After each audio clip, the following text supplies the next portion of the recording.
Hi BookTube, welcome to Jackie's Literary Corner. I am Jackie, and hopefully this time will go better, because last time I tried to film this video, my ring light cut out for some reason, and of course because it was a long video, I was worried the screen would go black, and I wouldn't have an image of for you guys. If that I don't know if that makes any sense. It's hard to explain what sometimes happens if I don't, actively move the mouse. Like the screen will go black or something, or like when I'm finally done filming, it will turn out and it didn't film, or I don't understand how this all works. I'm very technologically, well, I wouldn't say ignorant, because I'm of the millennial generation, so I know a little bit, but I wouldn't be able to. I'm like not an IT person, put it that way.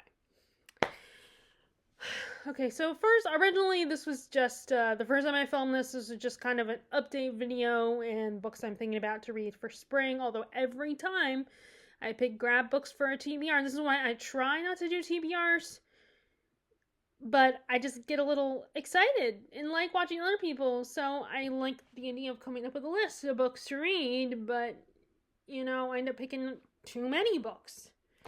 And then I look at my shelves and realize, oh, I have to read all that as well. Or I want to read that one too. And then it just keeps growing and growing. So this is more like potential reads. And I also try to keep a little organized and think about the reading projects I've talked about, like the Tolkien project and the medieval history project. And of course, the Asian project. And that helps a little bit, but I still look at my shelves as I'm walking by and bringing all my stuff over to my filming space. Ooh, maybe I should grab that one too. Maybe I want to read that one. But now I did go to, yes, I went to the Outpost bookshop, got a few books. Once again, I broke my 3-book rule and got 4 books. And, I was actually I was hoping I would get the discount, that I would get the rewards, because now I'm a member of our used bookstore, the little club, but I didn't get enough, so I'll get the discount for my next visit. I was already paying for I already got the 5 the 4, not 5, I never get 5. 4 books, so it's too late anyway. I couldn't change my mind. But, well, I guess I could have, because I hadn't paid yet. But anyway, so I got 4 books. And it was actually a good day. There were a lot of options. Like that, when I have a lot of books, I'm like, ooh, I want that one and that one and that one. Or, oh, they do have this one still. That can be both a good and a bad day, because on the one hand, ooh, I got a lot of options, but then on the other hand, I have a lot of options. And I have to narrow it down. And I'm trying not to use Goodreads as much and look at the reviews. Because, I've told you guys in the past that I will read the 3-star reviews and sometimes 2-star reviews. Although I stick to the 2-star, though I mostly only read those when I'm thinking about DNFing something. But I look at the 3-star reviews to narrow down. Like I read them. I don't just look at the star rating. And but sometimes I am always worried that it may seem I'm trying to downsize on my social media viewership, even though I'm on YouTube a lot still. And I'm always wanting to make sure that I don't let even booktubers influence me too much. Like, I appreciate all you guys booktubers, and I love their recommendations and everything, but sometimes you want to be able to make up your own mind about a book. And long story short, I'm trying to decide for myself, am I genuinely interested in a book? And it can be kind of hard, though, because if I have more than 4 books, I don't want to buy like 10, 20 books in one go. So anyway, so this is also going to be a little bit of a book haul video. And I do have 3 more books, because yes, I also did a thrift books order, because there's another book that Jen Jaskinsky. I never know how to say her last name. Jen Kaczynski. Anyway, she was originally Jen, insert literary pun. Like I said, I cannot figure out how to pronounce her last name. But she was recommending some World War I books. Two topics that she's focused on a lot is World War I and the Eastern Europe part of the world. And I've also filed those away for books that I maybe want to check out in the future as books, but two World War I books that she has talked about. And one of them is one of the ones I brought with me last time I went to my grandma's, which was a couple days ago. And that was Guns of August. I did read a little bit of it. But there were other books I was focused on because, of course, I brought like one too many books with me to my grandmother's. But this is kind of a military perspective on World War I. And the thing is, in her comparison, she reviewed this book and another book, and that's the other book was my latest purchase on Thrift Books. And comparing the two, and I think she leaned more towards the other one. So I was like, oh crap, now I should get that one too. Which I know, impulse control, and I really could have, and I'm sure I could have waited, and my birthday's coming up in a couple months, so I probably could have waited, but I have like bad impulse control, and in my defense, it is 3 books, so it's a little cheaper. What I'm planning to do is restrict myself to, well, not restrict, but at least wait. If I do buy more books on thriftbooks.com, at least wait until the summer before I buy more. Because I bought some at the end of January, going into February, and then here I am again making a Thrift Books order at the end of February going into March. And I am going to count that as part of my March budget, which is making me anxious because I've realized, I'm already in not, obviously not over budget, but, I still got to be careful this month if I want to make sure I don't go over my budget. But anyway, and so the way she talked about, but she did say in another video where she referenced that video of hers, she did say that this one has more mass appeal, and is a lot of people, even though it's military history and not everybody is into military history. Like, whenever I go to look at Inside the Vault, which is the nonfiction section at the Outpost Bookshop, I don't look at they have a shelf of military books, but that's not my first. When it comes to nonfiction, that actually isn't my first. I don't look there that often. I rarely look at that shelf. And so, yeah, it's normally not my thing, but I've been really interested in World War I late. I've always been a little bit more interested in World War I because people talk about World War II so much. That even though, I respect and appreciate that topic, and I do, I have books like Enemy Like Me, which is written by an author from my state that is World War II related, but it's from the perspective of a German soldier looking back. So I thought that would be an interesting, a little bit of a different take, because there are certain aspects of World War II that you do hear about. And then, of course, I'm really focused on, I want there to be more books on the war in the Pacific and what Japan was doing. Like, I feel like we talk all about Germany, but we don't talk about what Japan was doing that often. Unless you're a historian, history is your subject.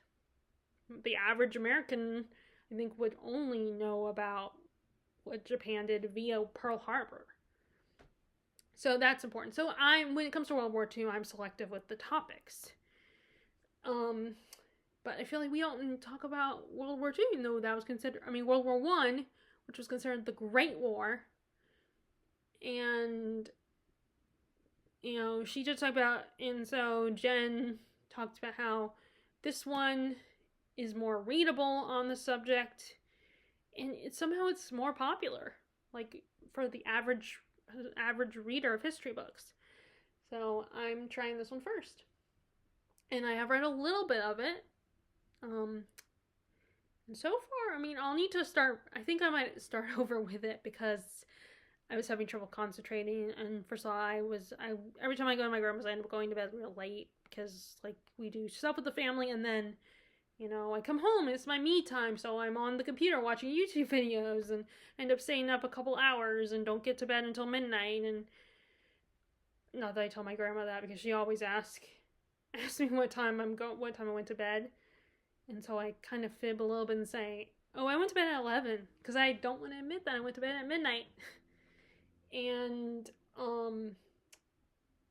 so she talked, but anyway, so back to the reading this book. So I was tired. I would be tired the next day, even after having some coffee. And then, I read it in the car on the way back. But my dad was listening to his podcast, and then he actually started to listen to the Rest is History podcast, which I'm actually interested in the history podcast. And then he put on one that was about the dark side of Disney. I mean, or the dark side of fairy tales, and how Disney makes them a little more fluffy, a little less dark. And he did a video which he thought was he actually thought it was some of the darker elements were kind of funny in a morbid kind of way. So I was reading it then, and it was kind of hard to concentrate, so I ended up not reading a lot.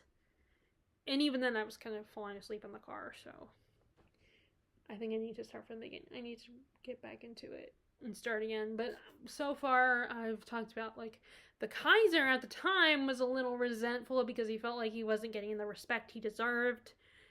And the book starts with the funeral of Edward VII.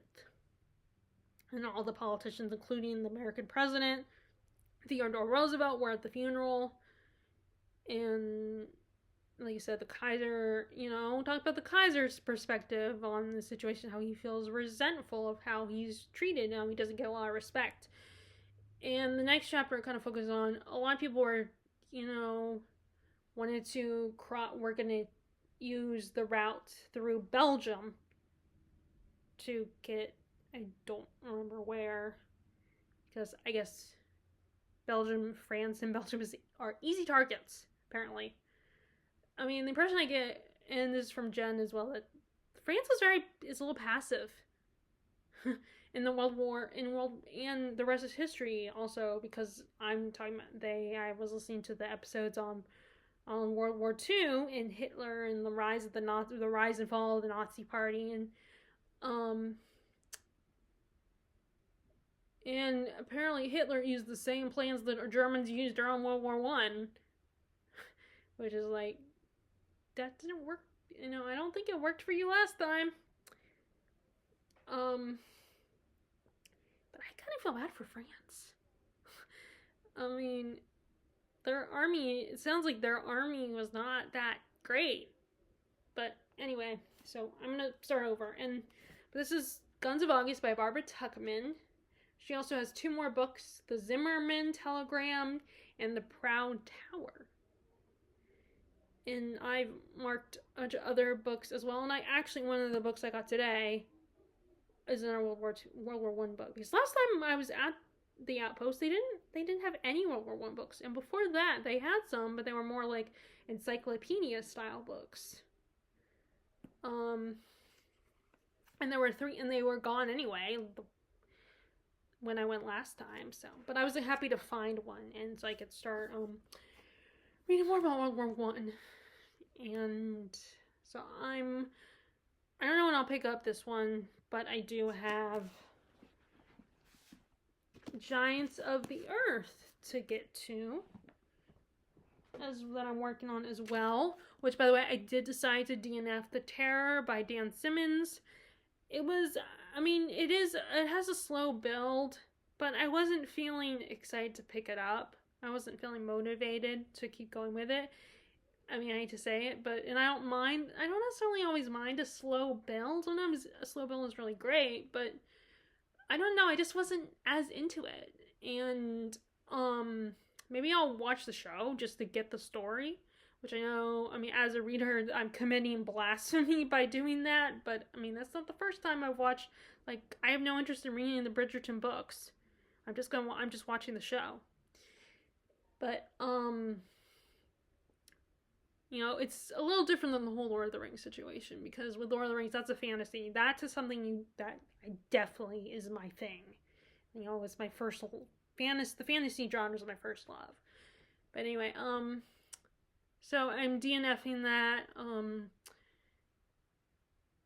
and, I was hesitant because, the more positive reviews, or even the 3-star reviews, they said there is something, there might be something worth it to keep going.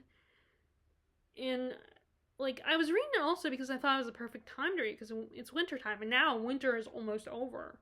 So it's like, now I'm not in the mood anymore. But I also don't want to, put it back on the shelf and have it sit there in case it's like, I don't know. So, and I can always buy it again, But anyway, so I was more interested in this book, Giants in the Earth. This is a family saga story.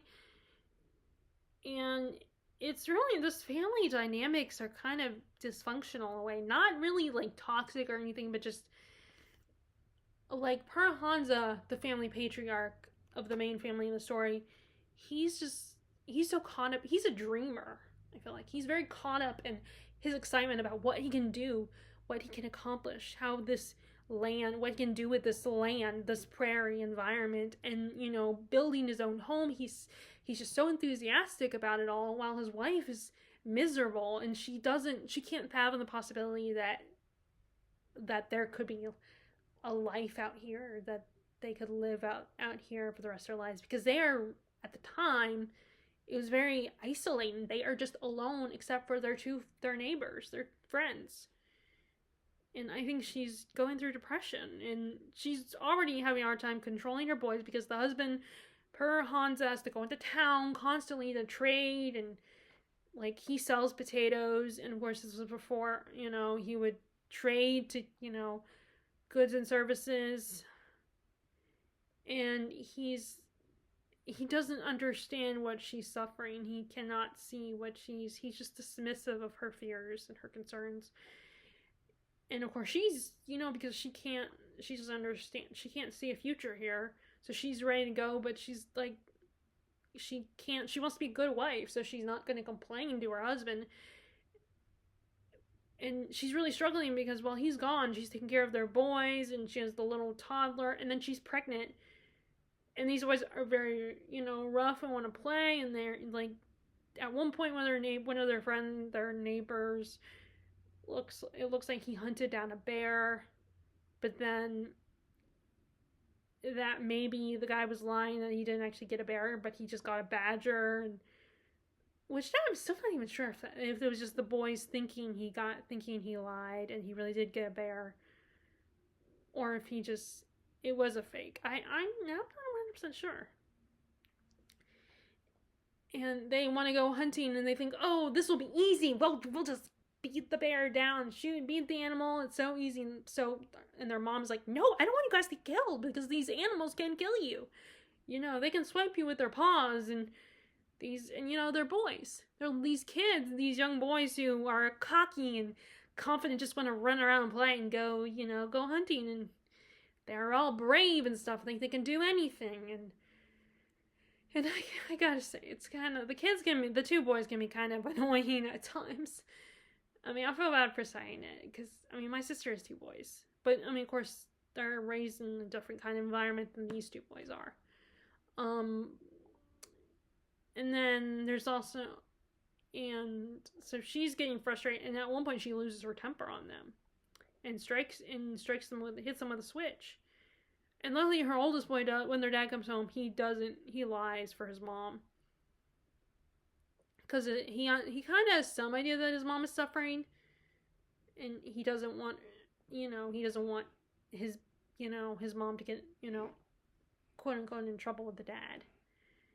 And because he knows that she's sick or something, and she's pregnant, So there's a lot of tension between husband and wife because they're not communicating. He's caught up in his own dreams, and she's hurting and just wants to go home, to what she considers civilization. And because how could they be, happy here? Like, let me see if I can find some.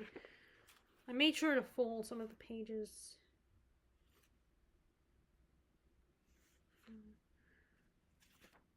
Let me see if I can find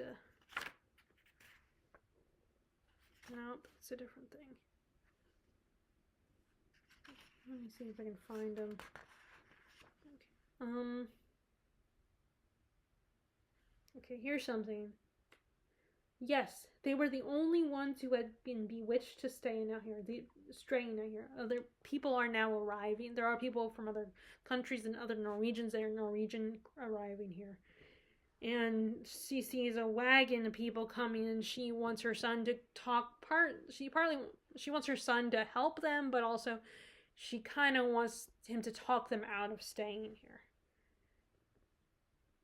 So yes, they were the only ones who had been bewitched into straying out here. Thus, it was erring sons of men. They were lost before they knew it. They went astray, being aware only others could see them as they were. Some were saved and returned from their wanderings, changed into different people. Others never came back. God pity them. Others never came back. At these times, a hopeless depression would take hold of her, and she would look around at the circle of the skyline. Although it lay so far distant, it seemed threatening to draw in and choke her. Like, it's kind of sad. I feel so bad for her. There's also at one point these Irish come who had already claimed land there, and Per Hansa finds their stakes at one point and destroys them because it's the land that his two friends are on. And he's anticipating, like, he's pissed at his friends for doing that, thinking that maybe he did it illegally, or he knew it was there, but he didn't, he decided to take the land anyway. And Per Hansa takes the stakes, not wanting his friend to get into any trouble. He's mad at him for doing it in the first place, and destroys them. And Barrett, the wife, sees these stakes in the trash and thinks, because of course that is actually, in the Norwegian country, stealing someone's stake, which represents the land that they've claimed, is immoral. So she's like doesn't understand how her husband could do that, and she's very upset about it. And the Irish do eventually come, and there's a fight, but they can't produce papers to prove that it's as much their land. And so it's a lot of, basically throughout the book, there's a lot of like different incidents that happened in each chapter, and seeing their lives throughout their time here. And I'm guessing they're gonna stay here. They're not going anywhere. But yeah, and there's also a little bit of tension between him and his friends, Per Hansa's friends, because like one of them, I can't remember which one, but he is I think he's a little resentful that Per Hansa tends to form friendships with people. He wins over people easily and can charm them, and I think his friend is kind of frustrated. And there are also things that Per Hansa is doing that they're like, that's ridiculous, it's crazy, why are you doing that? You don't, this is nothing is gonna come out of this, you're taking a big risk and all that, and they're very judgmental of him. Like I said, he is a dreamer, Per Hansa is.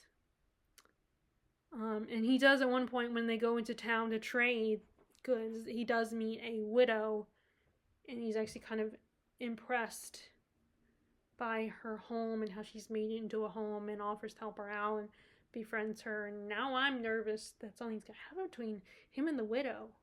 And he's gonna cheat on his wife. But who knows?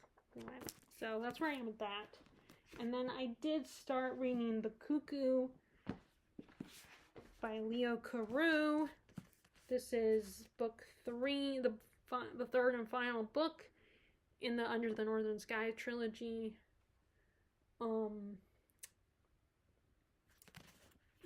right now, and again, just like with the spider, it's kind of hard to talk about this one because it's the third and final book in the series. And I'm enjoying it so far. I'm liking, I mean, I haven't got very far. I read a little bit today. And this is a really fun trilogy. I'm really enjoying it. And seeing what's going to happen to Roper, the main character, and the relationship between these characters, and who's going to win in the end. Because this is kind of a war book. But anyway.